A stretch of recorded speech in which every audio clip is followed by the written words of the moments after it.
Les banques en ligne et les banques traditionnelles demandent à leurs clients d'effectuer un versement sur le compte courant au moment de l'ouverture. C'est le dépôt minimum. Mais au juste, à quoi sert-il et comment l'éviter? À quoi sert le dépôt minimum? Le dépôt minimum dans les banques en ligne est d'environ 300 €. À l'ouverture du compte bancaire, une fois ce dépôt versé, il reste toutefois disponible. Ce n'est donc pas un paiement, mais plutôt un simple apport sur le compte. Pour la banque, ce dépôt a plusieurs utilités. Une banque se rémunère grâce aux frais bancaires et aux diverses opérations financières qu'elle effectue à partir des dépôts laissés sur les comptes. En effet, la banque ne se contente pas de garder l'argent qui lui est confié sur des comptes bancaires.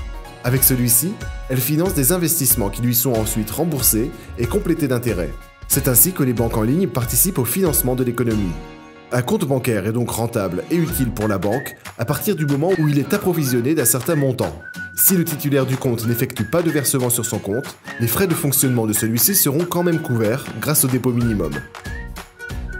Comment éviter le dépôt minimum? Du fait de leur mode de fonctionnement, les banques traditionnelles et les banques en ligne ont besoin du dépôt minimum pour couvrir leurs frais. Pour éviter de verser un dépôt minimum à l'ouverture du compte, se tourner vers les néobanques reste donc la meilleure solution.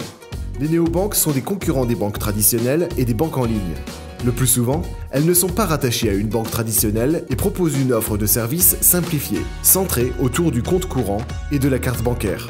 Parmi les principales néobanques, on peut citer N26, Revolut et Sésame.